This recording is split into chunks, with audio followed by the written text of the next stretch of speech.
ഇതുവരെ വഖഫ് ബോർഡ് പറഞ്ഞുകൊണ്ടിരുന്നത് മുത്തവല്ലി എന്ന് പറയുന്നത് ഈ രജിസ്റ്റർ ചെയ്യാൻ ബാധ്യതപ്പെട്ട ആള് ഫറൂഖ് കോളേജ് എന്ന് പറഞ്ഞുകൊണ്ടാണ് ഇരുന്നത്. ഈ മുത്തവല്ലി എന്ന് പറയുന്നത് നമ്മുടെ ഈ ഇതിന്റെ ഉടമ എന്നുള്ള അർത്ഥത്തിലല്ല. മാനേജർ.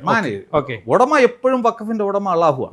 ഓക്കെ. ബാക്കി മാനേജറും മാത്രമേ. ഓ ശരി. അപ്പൊ ഈ മാനേജർ പറയുന്നത് എന്താ, ഇത് വഖഫല്ല, അതും പറഞ്ഞാൽ അവർ കേസ് നടത്തുകയാണ്. അതെ. അപ്പൊ അവര് ഈ രജിസ്ട്രേഷൻ നടത്താൻ തയ്യാറായി. ഫറൂഖ് കോളേജ് ഉമീദിൽ മറ്റേലും ചെയ്തില്ല, പിന്നെ വഖഫ് ബോർഡിനോടും ചെയ്തില്ല, ഉമീദ് പോർട്ടലും ചെയ്യാൻ തയ്യാറായി. അപ്പോഴാണ് വഖഫ് ബോർഡ് എന്ത് ചെയ്ത്, ഞങ്ങൾ തന്നെയാണ് ഇനി മേലാൽ മുത്തവല്ലി എന്ന് പറഞ്ഞിട്ട് അവിടെ അവര് സ്വയം അങ്ങ് മുത്തവല്ലി ആയിട്ട് ഈ പറഞ്ഞ ഇൻഫർമേഷൻ അതിനില്ല, ഒക്കമയർ ഇല്ല, യൂസർ ഇല്ല, ഇൻകം ഇല്ല, എക്സ്പെൻസ് ഇല്ല എന്നൊക്കെ പറഞ്ഞു പോയാൽ ഇത് അവിടെ കൊടുത്തിട്ട്. ഫോർ എക്സാമ്പിൾ അപ്പൊ സുപ്രീം കോടതി അടുത്ത മാസം പറയുകയാണ് ഇത് വഖഫ് അല്ല എന്ന് പറഞ്ഞാൽ ഈ കാര്യങ്ങളൊക്കെ തീർന്നു.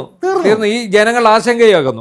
അത് അവർ ഓൾറെഡി അവരുടെ കയ്യിൽ വന്നു. ഇപ്പൊ എന്താ പറ്റി, മുൻപത്തെ ജനങ്ങളൊന്നും എല്ലാം ഭയങ്കര വിവരമുള്ള ആൾക്കാരൊന്നും ഇല്ല. ഞാൻ മാക്സിമം അവർ ഈ സബ്ജക്ട് പഠിച്ചു തോന്നുന്നു. പഠിച്ചത് എങ്ങനെയാണെന്ന് അറിയാം. 4 വാട്സാപ്പ് ഗ്രൂപ്പുകളുണ്ടായി.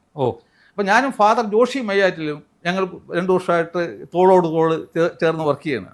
അപ്പൊ സാർ ഒരു ദിവസം രാവിലെ അതിലൊരു സബ്ജക്റ്റ് ഇതിനെപ്പറ്റി പറയും. അപ്പൊ ഈ അവർക്കൊക്കെ മനസ്സിലാകുന്ന രീതിക്ക് നമ്മളത് ലളിതമായി ലഘൂകരിച്ചു പറഞ്ഞ ക്ലാസ് എടുത്തിട്ടാണ്.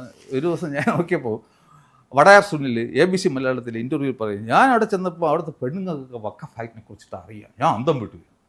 വടയാർ എനിക്കത് കേട്ടപ്പോൾ ചിരിയാണോ. അപ്പൊ ഇപ്പൊ അവരുടെ ആവശ്യമാണ്.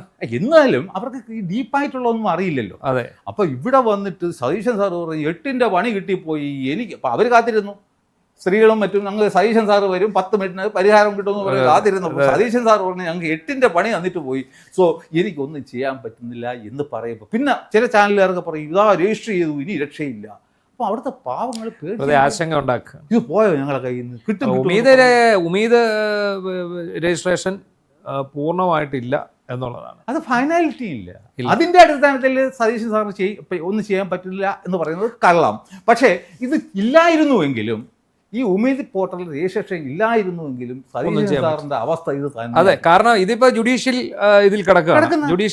ജുഡീഷ്യറി തീരുമാനിക്കണം എന്ത് ചെയ്യണം എന്നുള്ളത്. അതിനകത്ത് ഗവൺമെന്റിന് ഈ പറഞ്ഞത് പോലും നേരത്തെ പറഞ്ഞ പോലെ കേന്ദ്ര സർക്കാരിന്റെ നിർദ്ദേശം വന്നെങ്കിൽ മാത്രമേ അത് റിലീജിയസ് ആയിട്ടല്ലാത്തതിന് അത് മാത്രമേ ഇടപെടാൻ പറ്റൂ. അല്ലെങ്കിൽ സതീശൻ സാറിന് ഓഫീസിൽ ഇരിക്കാൻ മാത്രമേ. അപ്പൊ ഇതാണ് ഇതിന്റെ യാഥാർത്ഥ്യം.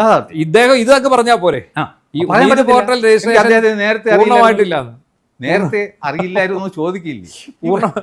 ഞാൻ തന്നെ സതീശൻ സാറിനെ ചോദിക്കാം, സാർ വക്കീലുമാണ്, സാർ ഈ വിളിച്ച് പറഞ്ഞ സമയത്തൊക്കെ ഇത് കോടതിയുടെ പരിഗണനയിൽ ഇരിക്കുന്ന വിഷയമാണെന്നും സാറല്ല ദേവേന്ദ്രൻ വന്നു കഴിഞ്ഞാൽ ഇത് 10 മിനിറ്റല്ല 10 ദിവസം കൊണ്ട് തീർക്കാൻ പറ്റുന്ന സാറിന് അറിഞ്ഞൂടായിരുന്നു. അതെ. അപ്പൊ സാർ അങ്ങനെയൊന്നും പറയാൻ പാടില്ലായിരുന്നു.